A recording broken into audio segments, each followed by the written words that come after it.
Rob here from toolreport.net with an unboxing and tool review of a Bosch FL12. This is their 12 volt LED flashlight that runs on their pretty well known 12 volt platform. I've become infatuated with this light.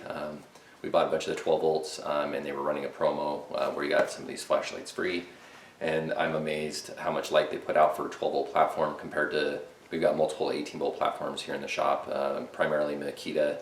Then we have some Bosch, and then we also have some Milwaukee. Actually, we've got some dual 18 volt and some of the newer 20 volts. So I guess we pretty much have almost all the major players' bases covered. I wouldn't have thought to even have inquired on this 12 volt platform because we actually run it over in the wood portion of our shop, that 12 volt, and don't really use flashlights that much over there. But since we got some of these free, now I've got them strewn about all over in our metalworking shop because they've got some amazing features on it. So let's go ahead and cut into this thing so you can kind of see what I'm talking about here. So pretty well packaged.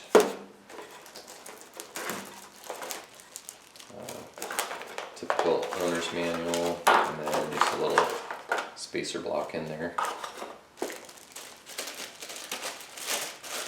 Ziploc baggie. This will work on both the standard battery and their high capacity battery as well. So that's basically it right there. Not a whole lot to it. And we'll go ahead and do a full little extensive review on it. Okay, now that I've dug out some batteries, let's go ahead and take a closer look at this FL12 flashlight from Bosch. Runtime on a 2 amp hour battery is 6 hours. Runtime on the larger 4 amp hour battery is 12 hours. I tried to look up online to find a lumens rating, and actually Bosch doesn't say one, and I couldn't find one anywhere. But in comparison, this is our normal shop flashlight. This Makita, I think this is an older model number, the LXLM03, which is their 12 LED.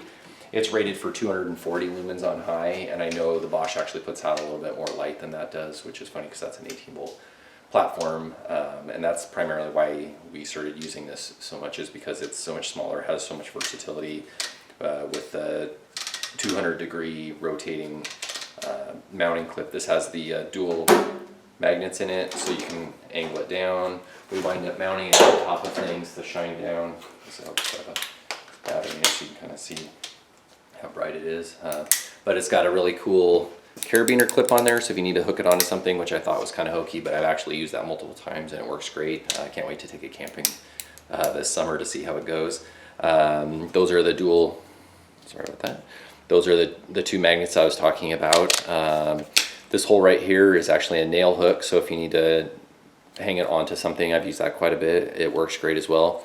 And then the one thing I haven't used yet is this 1/4-20 holder. That would be for mounting onto a tripod or any similar device. One thing I thought was a little weird is that you can see that it would actually cant it back quite a bit, but any tripod is adjustable anyways, so probably just part of the engineering process, it made more sense to have it be at that angle instead of straight up and down. So, and then just the standard on-off is just right there on the side. Oh, and if you hold down, there's a high and a low setting.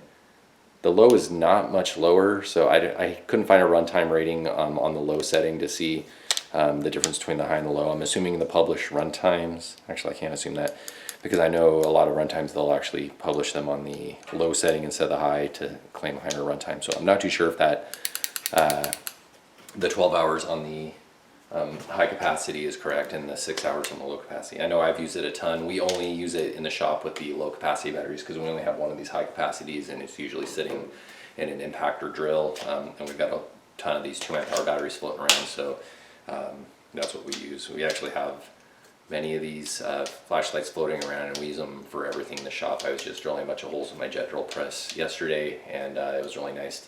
Even though it's got that onboard light, I could mount it to it and swivel it around to any angle that I wanted.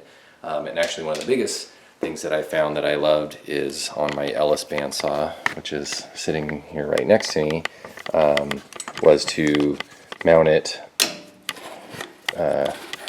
like that for illuminating cuts, and I found that it works extremely well. A lot of times we'll wheel the Ellis into a weird area where there's not much lighting. We have more lighting right now just because I'm filming this, but sometimes when it's kind of dim, it doesn't do the greatest job. So It's kind of nice to have that ability to use that magnet. The Makita flashlight that we normally use, we love that one because the head articulates on that thing. I know this isn't a review of the Makita, but you can pretty much adjust it.